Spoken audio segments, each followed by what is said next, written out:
What's going on, everybody? Jorge Aquino coming to you live and direct. This is Tormenting Tarmac. It's the podcast where the enthusiast never dies, coming at you on a Monday morning. Weirdly enough, on a Monday morning. That doesn't really usually happen for your boy, but I took some time off and I'm hanging out, and I thought to myself, you know what? You know what I haven't had on the podcast in a long time? My buddy Hootie from Valve and Piston up in Connecticut. That's my guy. Boy, do we go back now 3 years at this point. Can you believe that, Hootie? The Yeah, first I think podcast you and I recorded in 2023, I think. yeah, I think this is the third time. Third time, man. And you keep coming back, and I appreciate you, and I love to see it. And it's just always a treat to get a chance to go ahead and talk to you because I think that you are an incredibly well-spoken enthusiast who knows what he likes, but also you have a mind to be able to go ahead and understand how things should be. And it's not one of those things that, like, because you say it's right, but you have a really, over the last few years of our friendship, I've always felt that you have a good mind as to being able to elaborate how things should make the most sense. And that's something I've always appreciated about you. So every single time you come on, it's always a great take on the best understanding of what's happening through us throughout the enthusiast world. So I always appreciate you coming on and giving me some of your wisdom and your advice, and of course your car taste, of course, which we have a lot to catch up on, man. But how you doing, brother? It's been a while. I'm good. I'm good. It's been a exciting year, good year so far. Yeah, lots of progress with the garage. I mean, the garage is pretty much done at this point. Car fleet swapped around a little bit. Yeah. But I've been good. I'm excited. Summer, we had a brutal winter here in Connecticut, which I Mm-hmm. mean, my cars basically all go away when the salt comes out, and so we got like, dude, we had couple snows where it was like 1 to 2.5 feet at a time. I know you don't get any snow in Arizona, but Barely. Yeah. that is brutal for us. And so it just makes for a long winter. So anyway, I'm excited summer. It's nice and sunny. So you can spend time outside, work on Yeah. cars, wash them, drive them. So it's fun. No, for sure. What I love about the East Coast, and particularly the higher north you go, like, there's New York, there's Massachusetts, but like when you get into like Connecticut and you get into Vermont and you get into New Hampshire, like your spring really, really doesn't start until like the middle of May. Like it's Oh yeah. like I saw, shout out to Victoria Eskew over in Jersey, who I Yeah. know has been out on the last couple of 24 hours in Montauk. She's been a guest on this show a couple times. She's super cool. Her and her 996 just, going around doing her thing. And I'll see her go ahead and post up stories, and it'll be like, it's 68 degrees. And it was like the middle of May. And I was like, we hit 100 4 weeks ago. Like, Yeah, yeah. like what the Dude, hell? I spent a couple summers in Vermont like during COVID, and Yeah. the Vermont summer is really like, I mean, maybe even like mid-May is kind of early. It's like June to end of August. And then September it starts cooling down pretty quickly.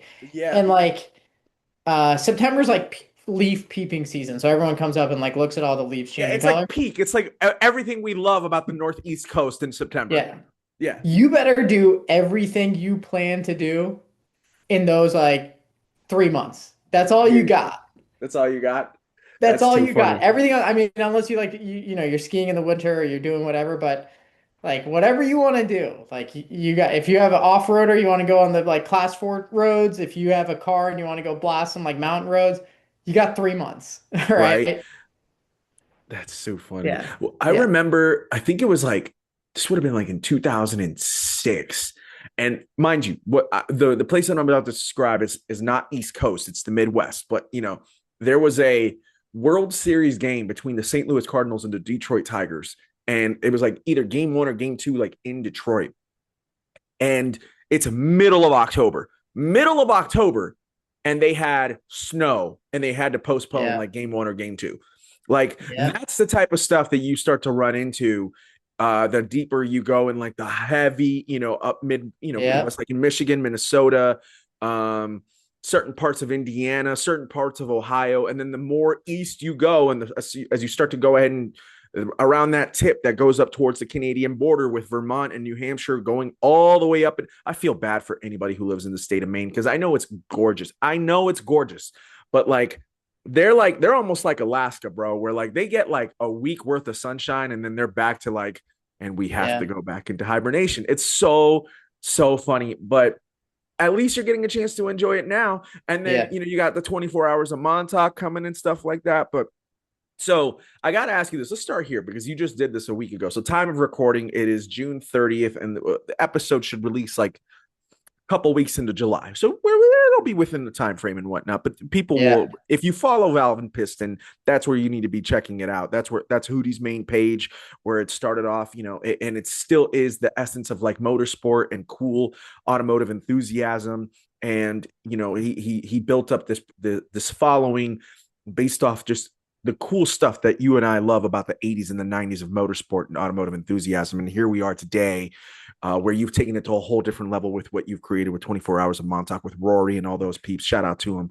Yeah. But you just picked up, remind me what year it was, Hootie? Is it a 70 or 71? 68. 68. Okay, 68 F100. 250. Come on. Oh, No you're right. You're 100 right. You're here. right. You're right. It's lifted. 250 It's a heavy high duty. boy. My bad. No, no, it's not lifted. It's a high boy. Okay. High boy distinction is that it has a divorce transfer case. And that Okay. divorce transfer case is frame mounted. It has two half axles that go. That's why it's a high boy. So your axle Right. doesn't get beached.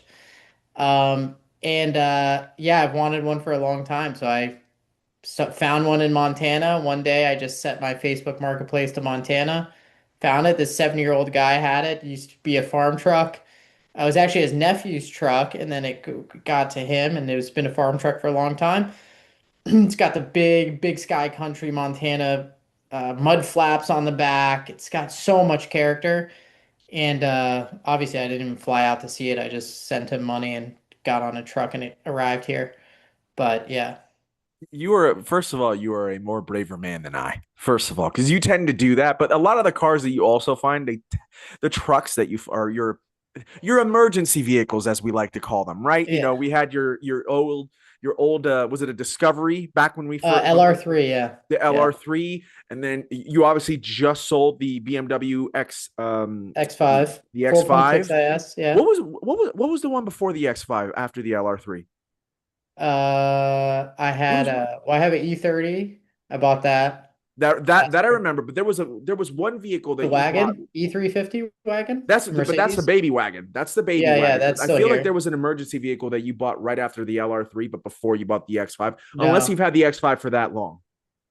I've only had the X5 for 6 months, less than six Okay, months. that's okay. So maybe it was the fact that you didn't buy one at the moment and whatnot. But either way, um, now you bought this F250 Highboy, Yeah, which you know it is you, but it's also not you, which is what like threw me completely off. But I love it. yeah. Okay, so I mean, we can kind of get into why. Like, it's not me at all. I mean, is it me at all? I don't really know. But if you look at my past track record of buying cars, I've never owned a domestic car ever. No, Okay. I've never owned a pickup truck ever. And I've never actually 68 is the oldest car I've ever owned. Um, so like why'd I do it? Well, I bought the X5 as sort of like this daily driver, like something I can take out in the winter, this, that. Oh, it's more comfortable. And don't get me wrong, it's the 4.6 IS, it's like the big boy X5. It's a great spec, super rare, Imola red. They only made 300 and whatever, 49 of them for the US. And it's got the M texture cloth interior, which is even more rare as a package. Um, it just like it like didn't I didn't want to like go reach for the keys for it. Like it was like almost too comfortable. It's like it's got AC, it's got heat, it's got this. It didn't make me feel like anything. And like this is kind of like what I've more and more realized. Like when I go grab the keys to drive something, I want to like feel something when I go take that out. And I've always liked the high boys. I've always liked these big trucks, and I was just kind of like like I want to feel something. So maybe I went like the pendulum swung too far, but now I'm doing a whole build on it, and I haven't really posted about like all the stuff I'm doing, but I've already like the car's sitting on jack stands in my garage already. And it's just taking everything apart, but it'll Yeah. look really cool when it's done. And yeah, I mean like it's a 390 with a 4 speed. Basically, first gear is a crawler gear, so effectively it has a 3 speed on the floor. It's super tall. It's about 80 inches tall to the top of the cab, and it's got no Yeah. roof rack or anything. So that's like actually really tall. My Land Hmm. Rover was about the same height, but it had, a roof rack and jerry cans and all the other stuff attached to it. It's just big. It's got presence. It's got character. It's got scratches on it. The paint's faded. The patina's there. Like, it was definitely a work truck for a long time, and it's super Yeah. clean. I mean, there's no rust on it. And I'm making a little, tweaks here or there to it, and we can sort of talk about that. But the most important thing is like you get into it and you start it up and you like drive and you're like, I mean, we'll see how that goes. Like, I'm gonna drive it down to the bridge and I think that's kind of hilarious. People Of like all bring, the cars, you're gonna take that one down to the bridge. That's oh yeah, awesome, bro. dude. But that's like kind of like the thing. Like, okay, so like the bridge has a couple events, right? Like we Yeah. host our event on Friday. Then that night there's something called the collector's reception, which is like if your Hmm. car is being showed, you get invited on Friday night. And then there's the bridge on the day, Saturday, which is like the whole event, all the cars parked on the golf course. On the collector's reception, you drive your car there and they basically valet it. So you pull up at the parking lot, they'll valet it. It's different for the bridge because there's so many people coming, but how hilarious is that going to be? Pulls up in a, I don't know, 355 and gets it parked. Some guy pulls up in some like, a turbo Porsche 993. I pull up in a 68 Highboy, like all the lights, parking lights are on, like it just growling, and then like, like that's hilarious. Like to me, that's just like I really funny. So I'm for it. You're not gonna hear me this guy's disagree like, with you. should I park this thing like in the back? Like, what is this? Like, it's like, dude, you park it on the lawn wherever you want. It's so good. And the funny thing is that, this is one of those old school 4-speed manuals from back in the day and whatnot, where like there's a lot of give on the clutch, and then these trucks have a lot of torque too. It's not that it's impossible to stall, but boy, would you have a hard time stalling this because there is so much torque and, You, and whatnot. They're you cool. you won't stall it, but you Yeah. will be surprised. This clutch is the heaviest clutch I've ever felt in my life. Really? I've sat in a Carrera GT and pushed that clutch down. That clutch is like notorious for being heavy. Mhm. I don't know what, and maybe this clutch is like, they changed the spring out or something. It's like spring loaded. So as soon as you start to let your foot up, you better have like probably like 30, 40 pounds of pressure on that thing because it Yeah. will fly, it shoots up, and then if you're in first and you just torque it, it's not going to stall. It'll Sure. like jerk you Yeah, it'll forward. buck for Like, sure. yeah. So driving down to the bridge in traffic is going to be hilarious and miserable. But once again, that's kind of my point is like I need that to build a relationship with a car. I need some Agreed. part of that misery. And you do get some of that by working on it. And the X5, like I post up for sale and everyone's like, "Oh, you're clearly selling this because this thing, doesn't work and you bought this and it was a problem." I made a lot of content with that, but Mhm. frankly, it was a bit overblown. Like I mistakenly diagnosed the first problem, which I thought was a battery drain or a bad ground. It ended up just being a parking sensor, which was super easy to change, like shift selector. So it wasn't identifying it was in park. Right. So that was the whole no crank, no start issue. And then the second one was the suspension light going off.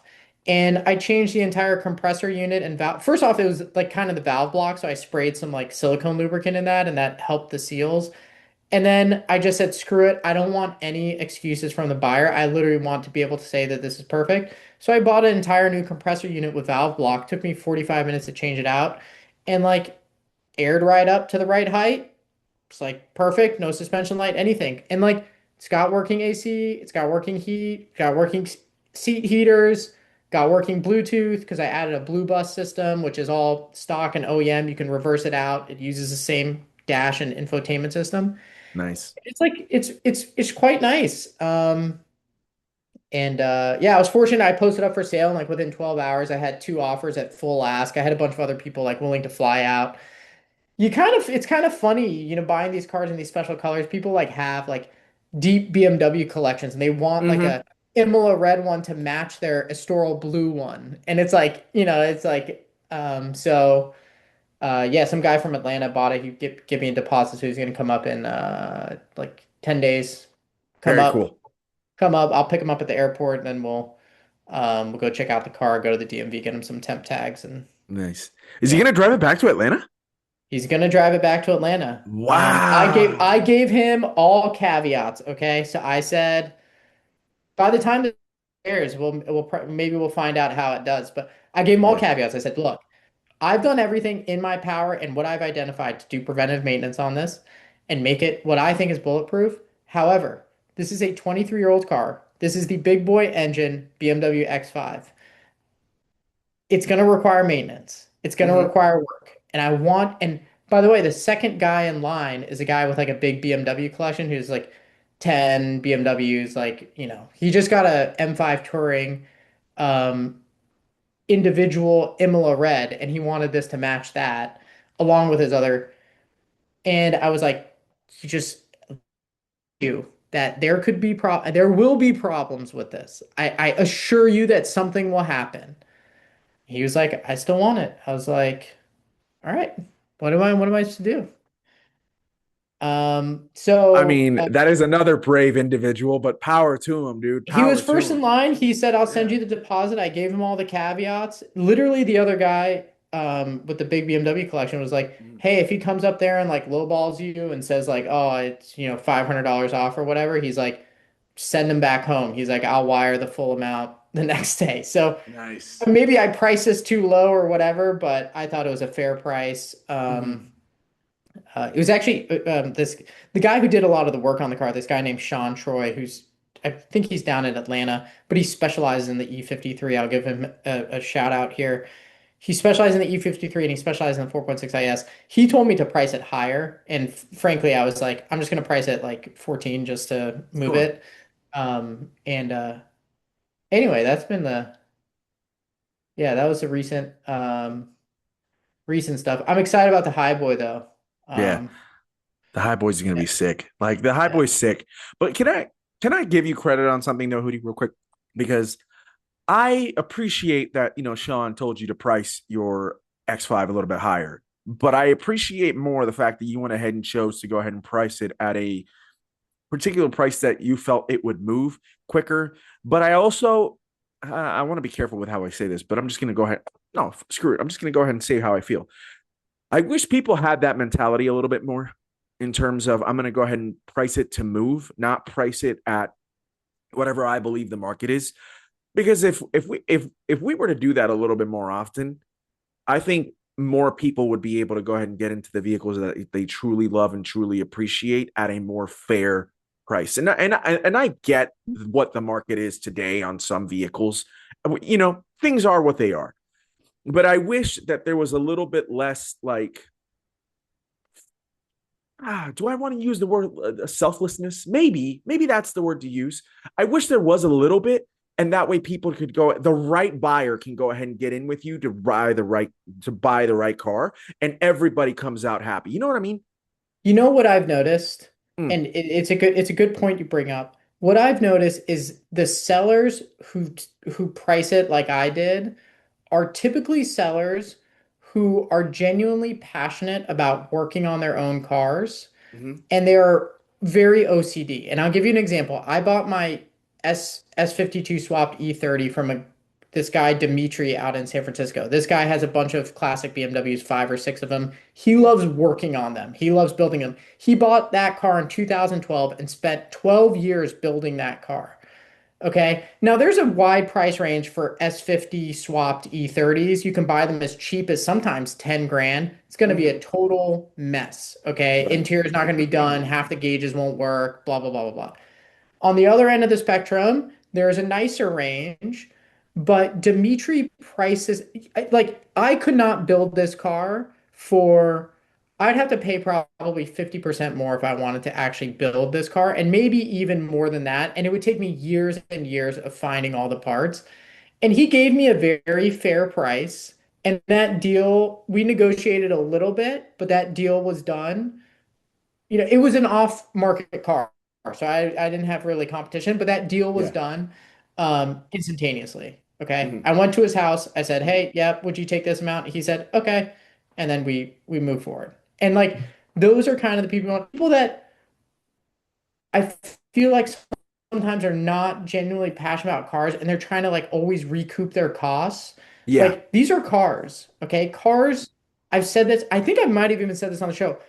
You should not think about cars as an investment short of you like having like a $10 million collection where you have someone maintaining everything. You're going out, you're buying the ultra low mileage Ferrari, rare spec, this, that, and you're putting it in a warehouse, and that's that. If you have two or three cars and you want one of them to be a classic car and you want one of them to be fun, do not think about that as an investment. Sure, Hmm. you might break even. Sure, you might make a little bit of money, but don't ever think about it. It is always going to be negative, okay? Like if you will undoubtedly be better off putting your money in an index fund, okay? Yep. And you'll have full liquidity whenever you want it.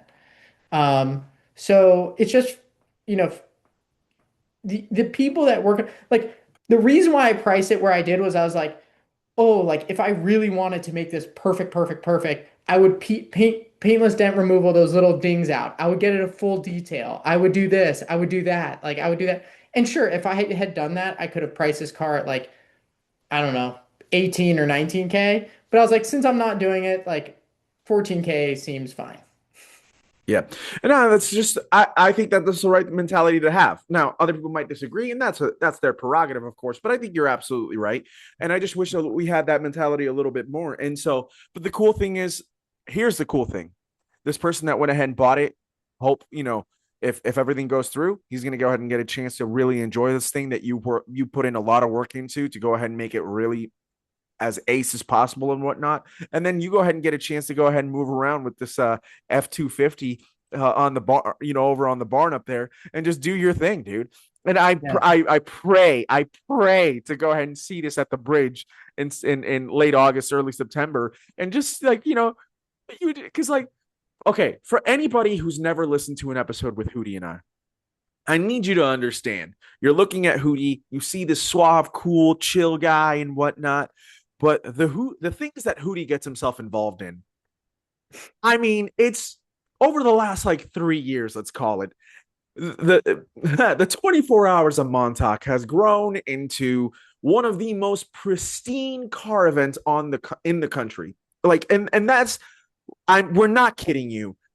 24 hours of Montauk has grown into like a next level event. We're talking like F-50s show up. We're talking F-40s. We're talking like the most amazing 350. These are just the Ferraris. We'll go ahead and see beautiful Pagani, we had 964s. Pagani Zonda press Pagani's. car last I year. did you guys have Yeah. haven't you had a Chiron show up like on a couple different We had a I think it's technically one of one or one of two like yeah. exposed blue carbon, not Chiron, Veyron Veyron. So like sport the things that are coming to the 24 hours of Montauk that you and Rory have been putting, is this going to be the sixth edition now this is gonna upcoming year? 6 year, yeah. Amazing. So I bring that all up to tell you that the founder of the event is going to be rolling up in an F-250 from 68. And that's why we love you, bro. That's why you're the man. You know what I mean? Well, I kind of like my okay, so like I could go out and buy like whatever, a crazy car, right? Like, and I don't mean that as a flex or anything, and I don't want it to come across that way because look, I'm buying an F-250, so like if I could buy what I think is a cool car, like surely like maybe, that means it's not that crazy. So Right. like I don't want it to come off, but since I've had a kid, I've sort of prioritized like what I care about in Sure. in the car world. And like is it like there's a couple reasons why people buy classic cars, I feel like. Some people like they genuinely like to drive them, or some people they have some like, memory of it when they were a child, maybe their dad owned that car, maybe their family owned that car or something. Some people they like to go to shows and like show it off. It's like that's their flex form. And some people just like collecting, like that's their thing. People collect other things. Hmm. Some people collect stamps or posters or whatever. Some people collect cars. I like the feeling of them, the feeling I get like driving them, like, and then I like working on them. Hmm. And like you go out and you buy a Countach or you buy Diablo or you buy 355, those are high value cars, and really like working on them yourself is not conducive to, you know, I know I just said you shouldn't think of these cars as investments, but at that level, like you really want to preserve the value of that car. Of And course. so, you go buy a Countach, you do go send it to the best Countach guy in the country, or like Carrera GT, you buy a Carrera GT, you need to send it to Rapasi Motor Works. Fortunately that's local here, so if I bought a CGT, I could just take it there. But like you guys all across the country are sending their cars there. And that stamp, getting Rapasi's service stamp is like what maintains the value. And like I would lose a lot of joy of working on my cars if I went out and got that. Like, sure, maybe I Hmm. could have CGT low value cars I work on, but for me, it's like I almost that is like my highest order priority. So like, and I think that deepens your relationship with the car, that gives it more character, in my opinion. I know other people value different things, but in my opinion. So like for our event, like we really try to have like an eclectic group of Hmm. cars, and we really try to curate the taste that we have. It's not always like someone with some like crazy thing. We try to keep it like very tasteful, and it's about the people too. So like if individuals, have certain car, they don't need to have a $10 million F40 LM or whatever it is. They can, you know, have something else. But it's just really about the curation, and the character and what you feel when you see some of these classic cars. Right. No, I think that's what has allowed your event to be able to go ahead and stand on its own 2 feet the last few years is the fact that the curation is there, as well as the experience, as well as the, being able to go ahead and invite some amazing people to go ahead and be all together at the same time and whatnot, because it is relatively exclusive. You do go ahead and make sure to go ahead and cure. It's the level of curation that you and the team go through and everything like that to go ahead and make it an event that you look forward to go ahead and experiencing every year is somewhat iconic, and I keep seeing it every year, and I tell myself, one of these days I'm going to go ahead and wait for the invite to come from Hootie, and I'm going to go ahead and be up in New York, and I'm going to go ahead and have the blast of my life. I'm not putting you on the spot, by the way. That's the moment that I'm waiting for, Yeah. is to go ahead and get the invite to go up to Montauk and be up there, because it's really that amazing. So we're going into the sixth iteration of it. Yeah. Obviously you guys just went ahead and did it again this past September. You guys usually do it, I think, right after Labor Day, and Yep. right around there. And It's it so well, it's technically we do it the day before the bridge every year. So whatever day that's the what, bridge okay, yeah, is, wherever the bridge but that lands. ends up being the second or third week of September. Of September, yeah. And so now that you're getting ready to go ahead and plan for, or you've already been planning. I think the last time you and I went ahead and had a conversation on the podcast, you tell me that usually planning for the upcoming event happens relatively shortly after the event already ends. So, like, if the event Yeah. ends in September, you and the team are already looking at October and November to go ahead and start planning what's coming next. Yeah. And we're going into July now. We're about call it 2 months away. I'm not asking you to go ahead and give away the game plan or anything right now, but as you go into your sixth iteration, what have been some of the things that you've been able to learn over the past 5 years, Hootie, that have allowed you to go ahead and just continue to be able to go ahead and facilitate this level of curation and this level of experience for those individuals, for them to go ahead and just enjoy this, because it's 24 hours, right? Which is a long time. This is a full day, but it's also Well, it's really small. like not it's really like 8:30 until 2:30. So Exactly. it's like six But hours, but it's we more like call it 6 hours. 24 hours. Yeah. But but everything that goes in between it and going into the bridge and everything like that, it's a lot. I know that you barely get any sleep. Like, let's be real. You and the Yeah. team don't sleep. So, but what's been some of the things that you've learned over the past few years that will now allow it to make the sixth iteration be what you hope to be the best one yet? Yeah, I mean, there's just sort of the basic stuff, right? Like we got to get, sponsors, we got to get our branding on point, we got to, figure out our locations.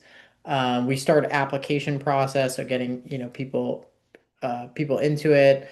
I think we have some sort of digital elements this year, which are going to allow us to stand apart from prior years. We put some work into that and coding some stuff up.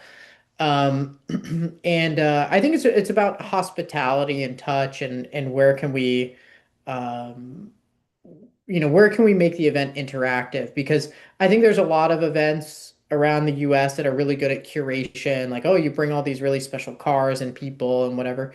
But it's really about immersion. So, and interactive. Okay, so can you use the cars? Can you drive them? Can you also um, have a create a relationship between the organizer slash event and the participants throughout the day. So, okay, we have a touch point in the morning. We do, our everyone gets a car set up. People can take photos, whatever. We have breakfast. We do our speech, opening speech, and then, we set out for the drive. We do a stop, take photos, and then you get to the end location. Once again, we re-engage people. We do a giveaway. We get people involved again. And so it's really about that immersion. So constantly going in and out, giving people the space to explore, but also reeling them back in with a little bit of structure. Um, and so this year it's, we're sort of almost at the limit of our car capacity. Maybe we can push a little bit more. Locations, sort of always thinking about new and interesting locations. I mean, we're thinking about route change up. Like typically we go west to east. Maybe we Mhm. consider going the other way, or, it gets a little bit hard because people need to get to the start location early and it's far away. So we're constantly thinking about things and how to level it up. Um, even we're thinking about police escorts. So can we make a donation locally and get some police escorts through the town, and that would be nice. Yeah. So yeah, we're constantly thinking, but I think the big thing this year might be a big change will be a digital one, and we'll see what the reception is like there. But yeah, we're getting into it. I mean, we're getting close, so we don't have too much time here left, but yeah. I love that. Is it one of those things that when I was having this conversation with somebody earlier this week, and they were telling me that when they've reached the end of this thing that they've been planning for such a long time, instead of it being like, oh, it's over, they feel a sense of clarity and they feel a sense of peace. When you are done with the 24 hours of Montauk after every year, what is the feeling in the room, especially after a success like that with you and Rory and the team? Is it one of those like, oh, I can't believe, I thank God that it's over? It's like, oh man, I can't believe that it's over, but it's okay because in 2 months we're gonna go ahead and restart this back up. Like, where's your head at after it all ends? Yeah, I mean, I'll just speak for myself. I mean, I think I'm definitely excited when Mhm. it's done. Like I'm excited that the day happened. I always every single time I feel like the day went by too quickly. And I didn't sort of spend because we're sort of running around and doing a bunch of stuff. I didn't spend enough time like interacting or really Yeah, like soaking it in personally. Um, and my feeling like right after the event is like I want to like gear up and plan the next one. Like right. that night. Like I'm like so excited to move forward. And we always do like a little bit of a post-mortem where we talk about what we could do better and what we should improve upon, what went really well. But I'm like so excited to kind of kick it off and do the next one. And I think like other events that do this really well, so we can talk about social media more later in general, but like I think this is sort of bifurcation of this like there's digital experiences that exist today in the car world and there's physical experiences that exist. Obviously 24 hours of embodiment of a physical experience. Like the other folks that do this really well, I think, are like Overcrest Productions, like Chris Mhm. Clewell and the team there, like they really do a good job and I they have an October rally and I really want to be able to make it. They do it multiple times throughout the year. But like I said, the immersion and then the freedom to kind of go do this catch and release game that the organizers and the participants play is really important. Like bring everyone together, have them go off and have their own experiences and meld together, bring them back so that they can discuss and share, have them go off and do these. they do that really well. And then they also, like, from what I understand, I've never been on one, but they have like a choose your own adventure. Oh, do you want to go on the gravel road? Do you want to go on these roads? And so like, that's like really, and then they're very thoughtful about everything. Everything is super high touch. Everything is customized. They have little games at night so that people, so like those, I think those are the things that make events really stand out. And they do a good job at it. And I just think that today in the physical event world, we're inundated with the cars and coffees. Like, dude, if you're in this Fairfield County, Connecticut area in the summer, there's like a cars and coffee thing every single week, right? Hmm. There's like you can go to Hayfields on Sunday, like Bella's, you can go to New Canaan Caffeine a couple ago. Like there's something and it's like at some point I go to these things, I'm like so bored of it. I'm like, what it like, like sometimes I go with my son and I'm like watching him and like we go check out some cars, but we're there for like, 45 minutes an hour. And it's just like it's you're so inundated with it that it just does it's like it needs it I think it physical if you're going to have people come out and do these things, the physical experience needs to be really special. I completely agree. And the other thing is where you are. You talk about Fairfield County and up in that uh, upper northeast coast and whatnot. As cool as it is, and as cool as some of the cars that you guys have, and boy, do you guys have some cars up there. But a lot of times, a lot of the same cars are the ones that show up every single Sunday or every single Saturday. And it's kind of the same thing here in the Phoenix area. It's like you can only go ahead and see whatever the car might be so many times before you go ahead and say, okay, I've already seen that 18 different times. By the way, I'm not complaining, but I'm just calling it like I see it, right? We talked about like a CGT showing up to this show and whatnot. It's like I'll see that CGT again in like 2 weeks, 2 weeks if I go to the next show, right? Yeah. And it's just like as much as I also like seeing cars static, we all do, right? I like seeing the car there, doors open, hood popped up. You're like looking around. You're like, wow, there's the wood lever that the cue ball shifter on a CGT. It's like actually wood and whatnot. And then or just look at the way that the leather is like kind of shaped on like early 2000s Ferraris. It's like how the seat is molded and things like that. It's just very very cool. But at the end of the day, I want to see those cars drive, right? Because that's what they were meant for. I like it's like, Yeah. you know, okay, I have a Rolex Submariner. Oh man, that really looks cool on the wrist while you're walking around and stuff like that. But how much cooler would it be to go ahead and seeing someone go deep, like deep diving and still rocking their Submariner and use it exactly what it's meant to do? You know what I mean? Yeah. Um, Or better yet, take your Submariner around the world with you and go into yes, swimming pools and go into waters and take showers with it and make memories with it. exactly. Or instead of going to the cars and coffee, go with a buddy or two and go on a drive, go somewhere, grab breakfast together, like, Yeah, you know, drive safely, but maybe, go a little bit more spiritly. You can't do the high horsepower cars. That's why, none of my cars have more than 300 horsepower, but, right. go out and let it rip somewhere and, like make some memories with someone, go find some mountain Absolutely. roads. Like, so, that's just my opinion on it. And I actually think that physical experience is a reflection of what's going on in the digital realm Hmm. too. Um, and uh, and I just feel like Instagram went through this phase where initially when Instagram started, it was very raw, right? People Yeah. were posting like, people weren't taking like photos with a DSLR. They weren't editing it. They were just snapping a photo and being, that was that. And you had this rawness to it. And then the commercialization of Instagram happened. All the brands got on board. Everyone started, influencers started getting all their proper photos, all this other stuff. And then I feel like now we're going back into this raw realm. Hmm. Um, and authenticity is like even more important than ever. And like 3 or 4 years ago, every Instagram photo needed to be filtered and edited and made perfect. And now like that authenticity is super important. And there's a couple accounts that are doing it well, doing it super well. Um, but I think people sort of crave that. at some level. It's like, you know, and I think this is because people have been trained by social media to identify authenticity. And like Gen Mhm. Z is better than anyone else at doing this because they've just grown up digitally native since day one. Right. And so the We had accounts to that are, grow, you and I as millennials had to really grow into it as we were yeah, seeing it. They came in directly into it. I'll always give them yeah. credit for that. 100%.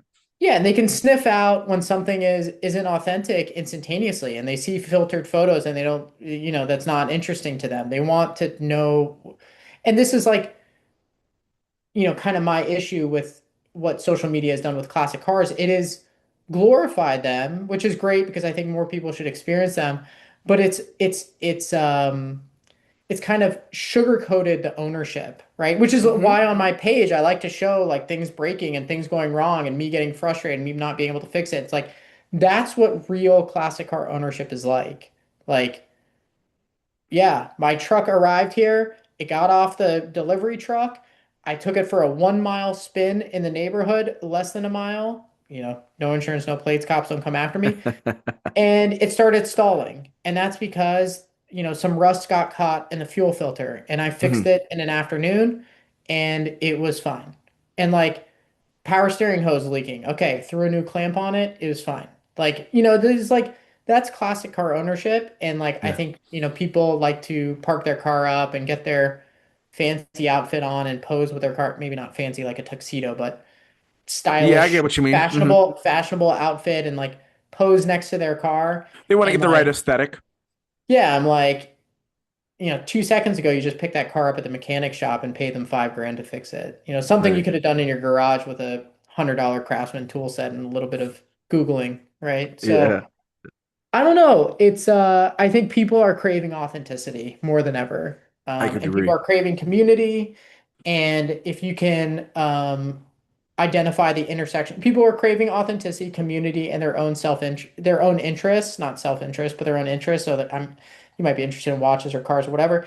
And if you can bring that together at the intersection and have a really good experience and thoughtful experience for people, I think you'll have success. I agree. I think over the last 4.5, almost 5 years that we've been doing Tormenting Tarmac, the key has been to find authenticity within our audience and within our guests.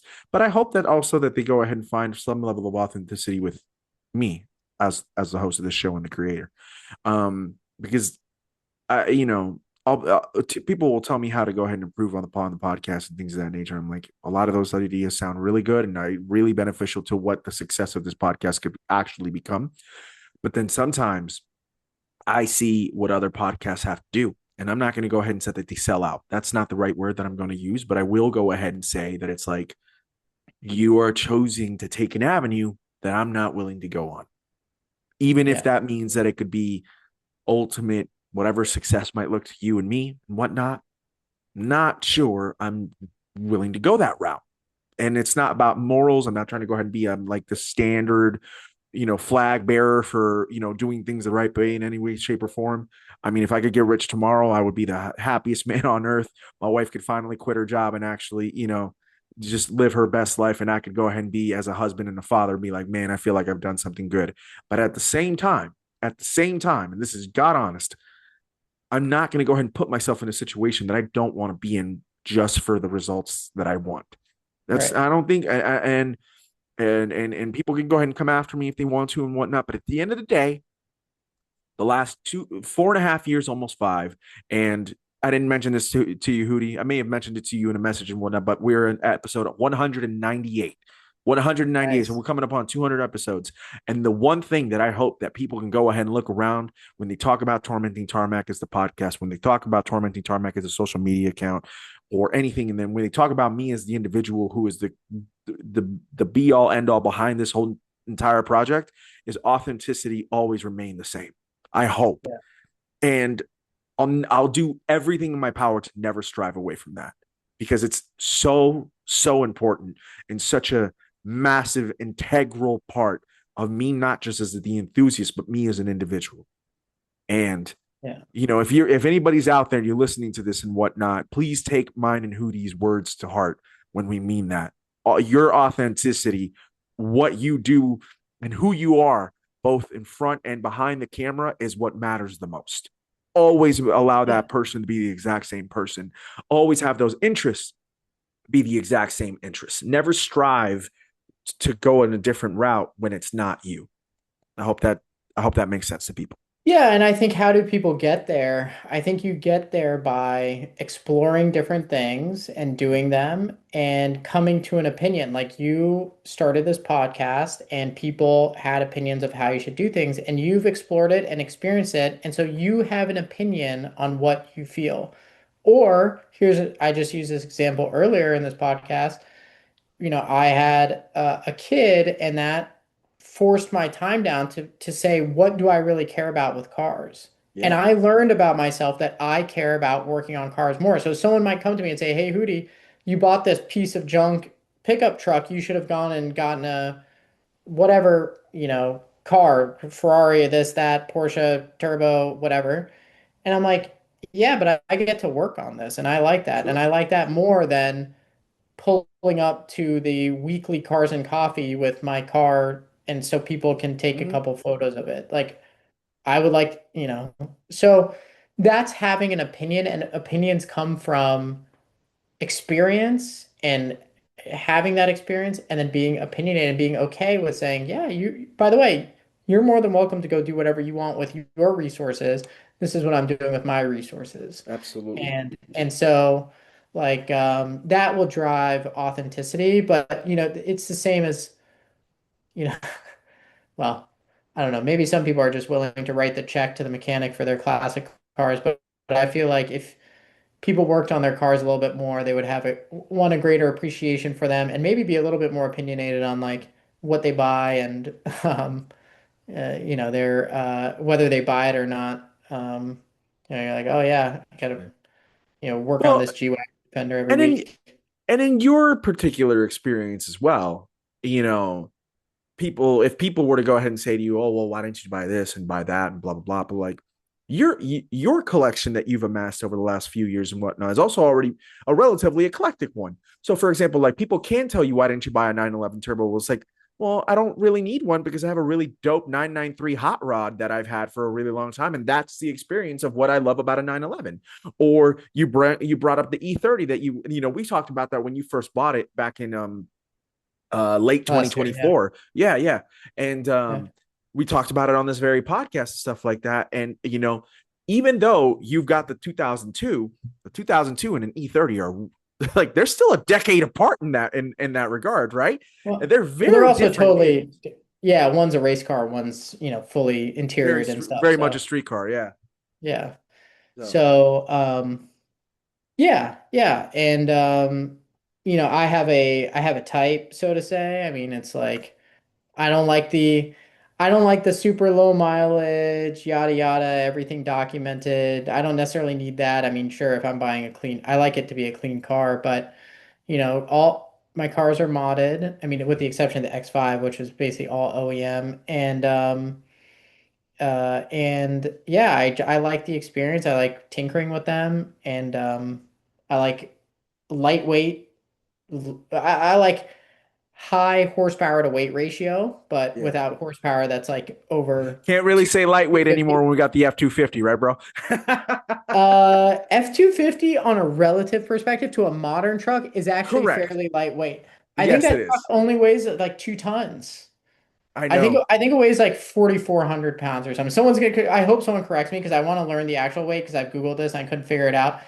My jack stands hold it up and my jack lifts it up and they're not truck jacks. Yeah. I don't go underneath it, that's for sure, but um, I'm doing something with the wheels. I'm painting the wheels the correct white color because they weren't the correct white. That's kind of how autistic I am. But anyway, like that so anyway, like yeah, it's not that heavy.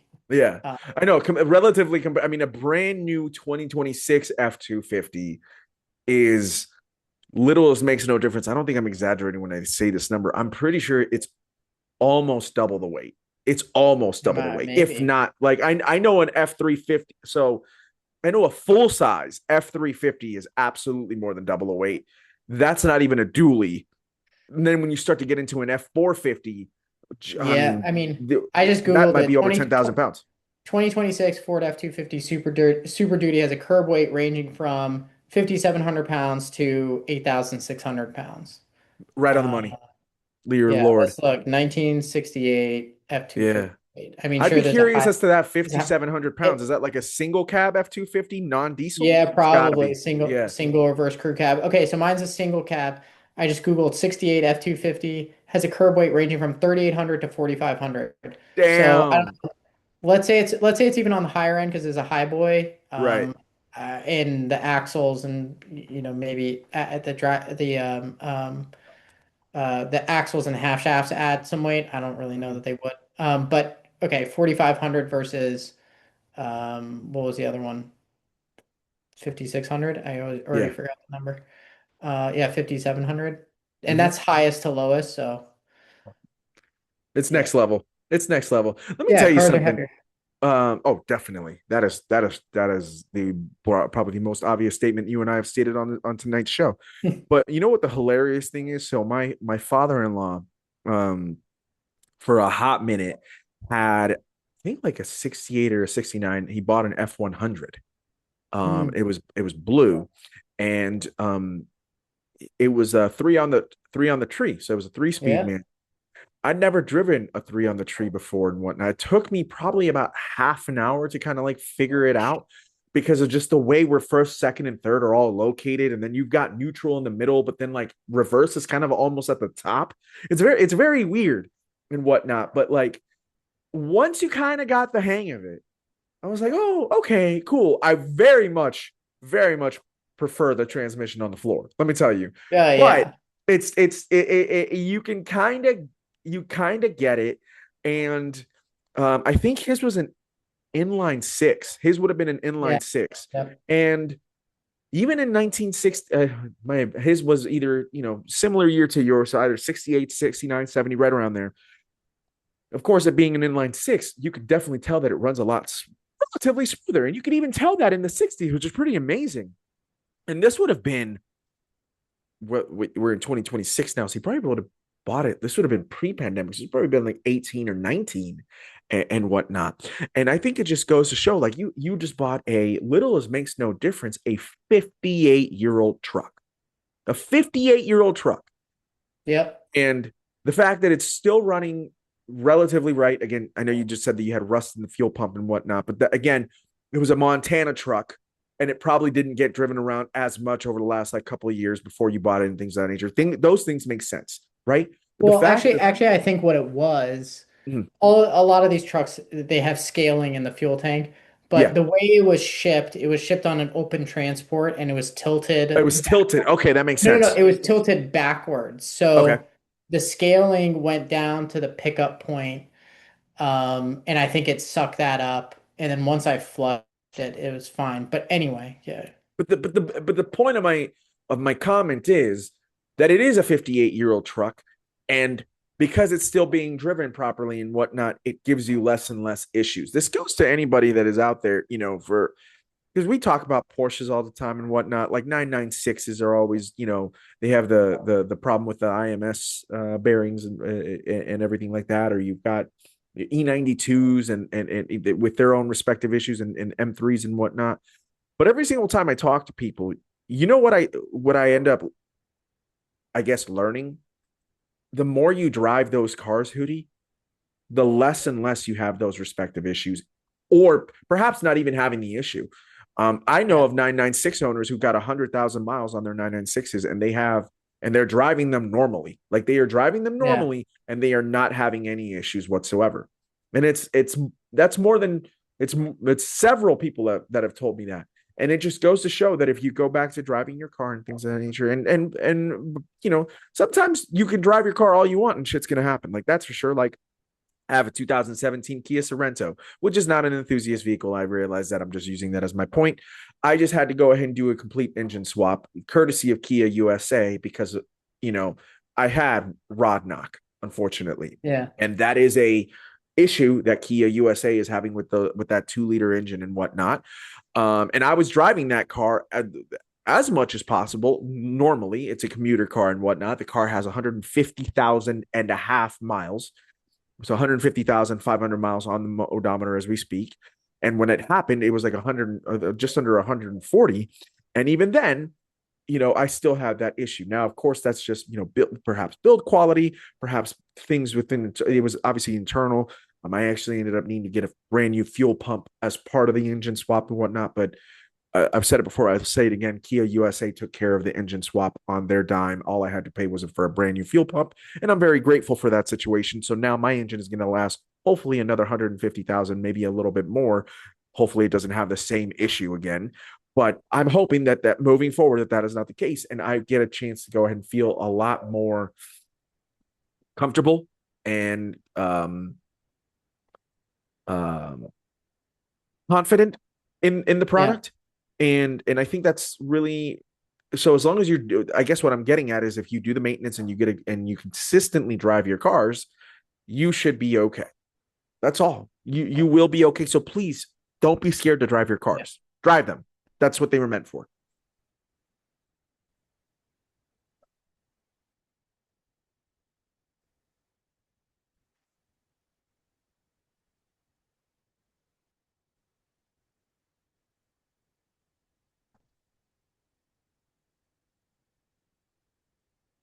And I'm back. Sorry about that. My internet connection was a slightly unstable there, Hootie. So if you said something, I did not hear you all the way. So please carry on. But that all being said, let me ask you this, because we're gonna go ahead and we'll be wrapping up the podcast here shortly and everything like that. Now, I appreciate your time as always. Um, you and I had a small conversation right before we went ahead and clicked record, and we said that we'll give each other's thoughts on what the market is right now. I've given my thoughts on the market over the last like few weeks. I've been trying to not crash out as much, because it is what it is. It's it, Yeah. but I said it before and I'll say it again. I do feel that there's slight more manipulation in this 2026 car market than there has been, more so over the past. I think in 2023 when we had that bubble, for example, I think it was, more so because of the leftovers of COVID and things of that nature. But now it feels slightly different. You're in the game. You're seeing a lot of the things. You have friends and clients, or friends and customers and everything that are within the same, within it too. What are your thoughts and feelings over it? Driving forces here. I mean, you're seeing some of these record numbers, like out of that Ferrari collection, out of the Mecum auction. You're seeing Mm-hmm. like challenge Stradales go for $1 million. You're seeing now 360 gateds go for, what was it, three, four, one. I think maybe one sold for 400 something or 500 or something on Bring a Trailer. Yep. So like I think it's a few things. I think one of the driving forces that not a lot of people talk about is inflation.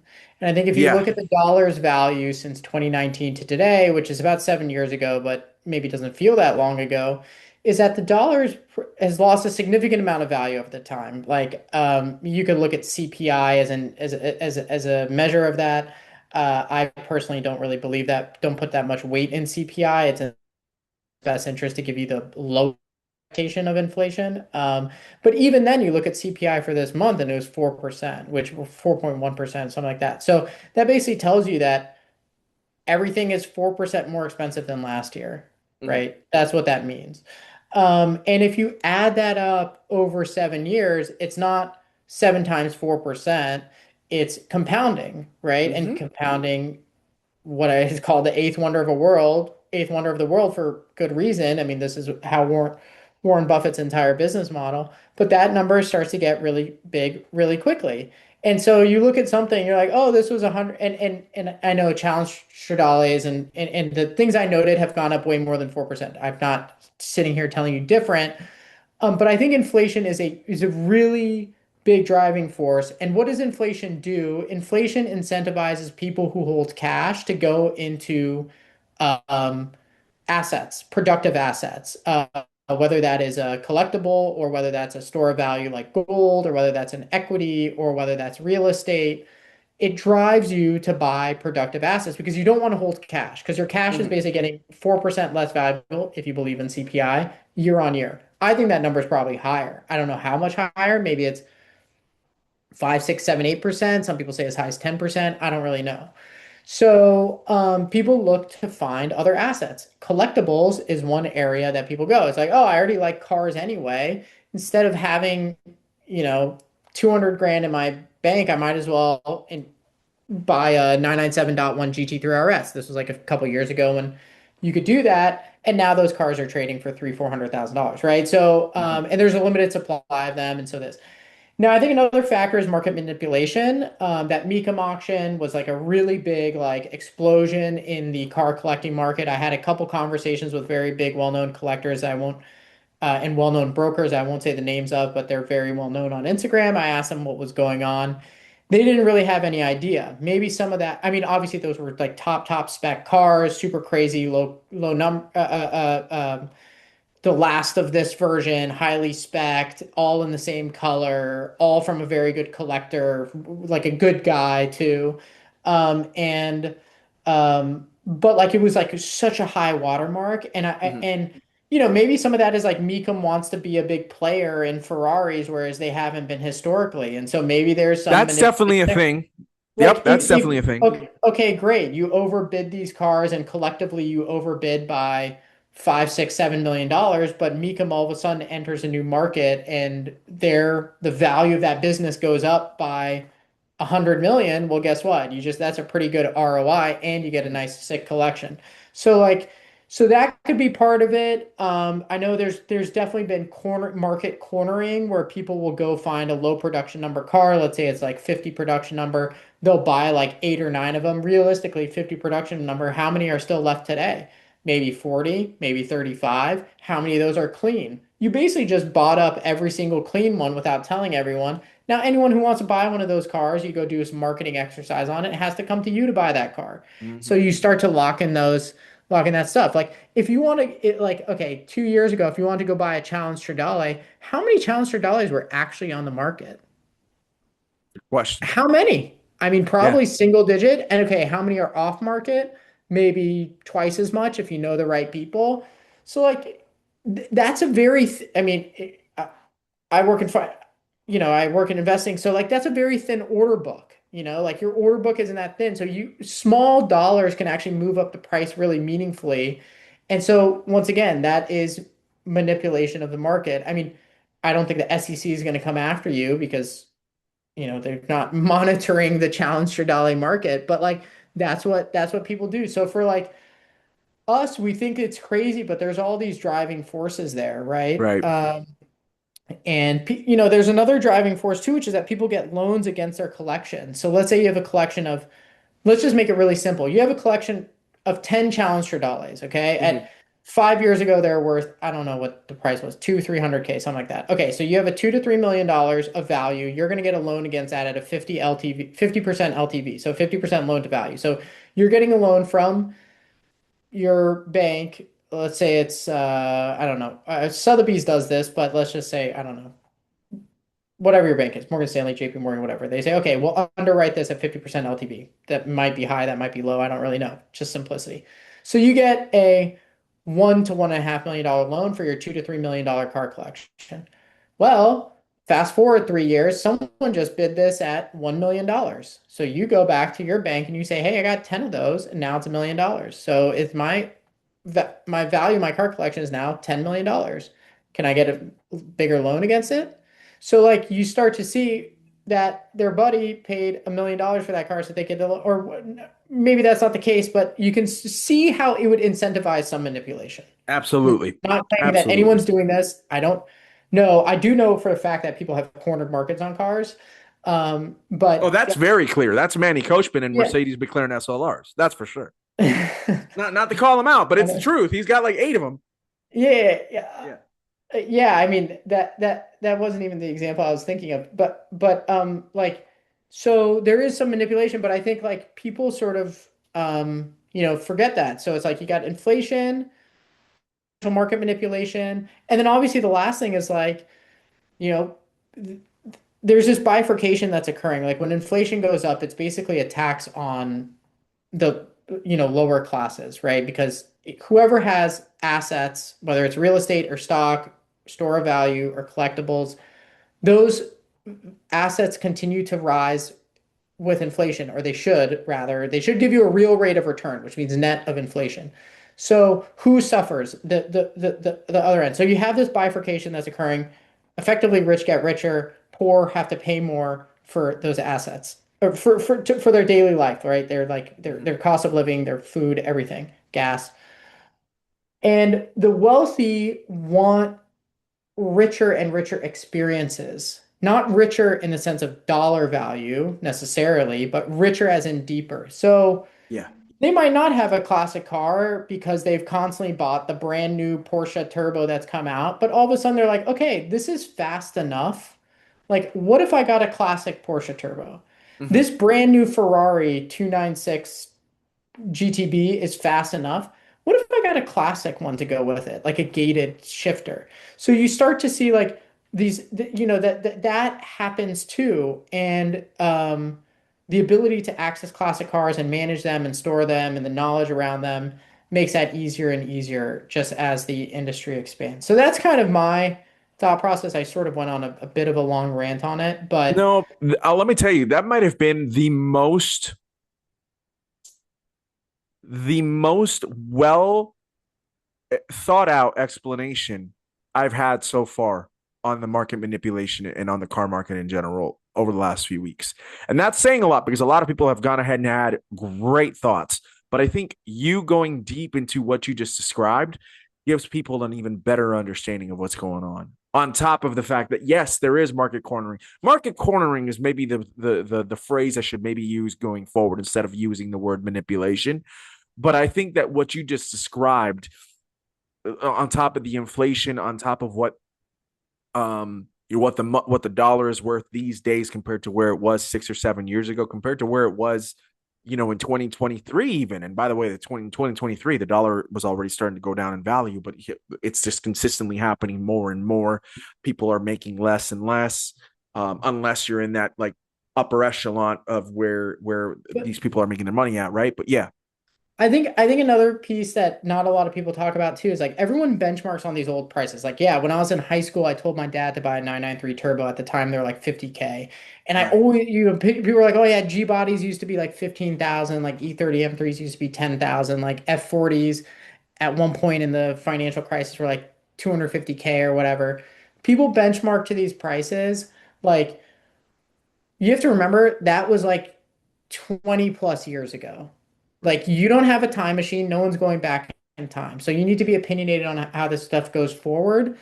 And the other thing is like inflation, once again, compounds over that period of time. And the last thing is like as social media, as the understanding of these cars, um as the buyer base gets wider, Yeah. these cars, they're not making any more F40s. They're not making any more 993 turbos. No one's coming to save you, okay? So those cars get bought and they get put in a garage somewhere. And what that does is that holds stock. So remember the order book I talked about.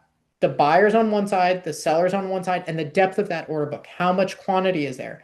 The more comprehensive it gets, the more people are buying out of that sell side order book and parking them in a garage, the less likely it is. Today, my mother-in-law sent me an article from the Wall Street Journal about how this is the title of the article, so I'm not putting my own opinion on this, how quote unquote hot girls want to buy old SUVs, like old Broncos or Jeep Wranglers or whatever, and that's what they want to drive. And she asked me how I feel about this with respect to the market. And I was like, oh, it's great. More people get to experience these cars, but it will eventually raise prices because while some of this might be a fad and some of these people go off to sell their cars later, Hmm. some percentage of them will stay with them. And those cars leave the order book. Okay, that's what's important. They leave the order book because they get stored somewhere. Maybe they get neglected, maybe they get cared for, but the person's just like, oh yeah, I had fun, but I'll just keep it. Whereas some of those quote unquote hot girls will say, okay, I had my fad with this. I'm going to sell my Bronco off. So it comes back into the order book. But the more cars you remove from the order book, Hmm. that just drives up prices because your sell side is even thinner. I couldn't have said it better myself, man. Hootie, I want to thank you so much, brother. I'm gonna go. There's no other way for me to go ahead and go from there and whatnot. I think it's really a perfect way to go ahead and us finish up. I can't thank you enough for you always wanting to go ahead and come on the show and give your interesting thoughts into where everything falls, whether it's that social media marketplace whether it's, planning for one of the best events of the year, and also meticulously going through your own collection and making it so fun and so whimsical to you.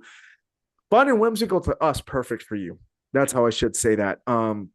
It's been a it's been a treat to go ahead and be your friend over these last few years, brother. And I appreciate your continued support and your continued love for what I'm trying to go ahead and accomplish here. So for you to go ahead and taking your time to go ahead and hang out with me as we go ahead and creep up to 200 episodes here, I do not take it for granted. So I want to thank you so much for just what you've done with Valve and Piston, but then you allowing Valve and Piston to go ahead and give love to Tormenting Tarmac all the time. So thank you, brother. I really appreciate Thanks, you, man. man. I appreciate it.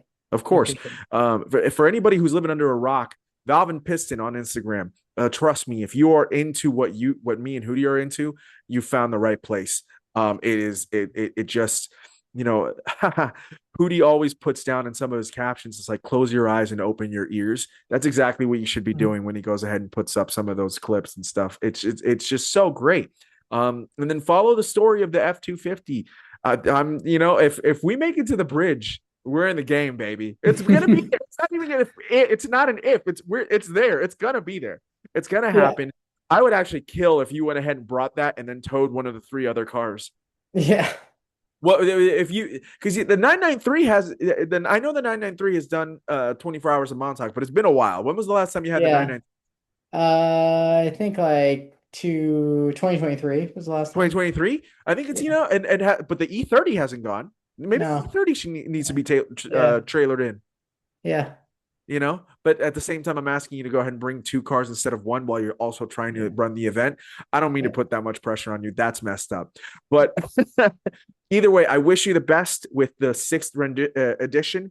I know it's going to be amazing every year. The last few years, I've looked forward to going and seeing all the clips of it and whatnot. Shout out to Swaggles, who I know has done an amazing job with some of the marketing over the last. I know that she did an awesome job. She used Tom Petty and the Heartbreakers as one of the songs for one of the videos for it, and it went superb and whatnot. Actually, Swaggles is going to go ahead and come on the show here very, very soon.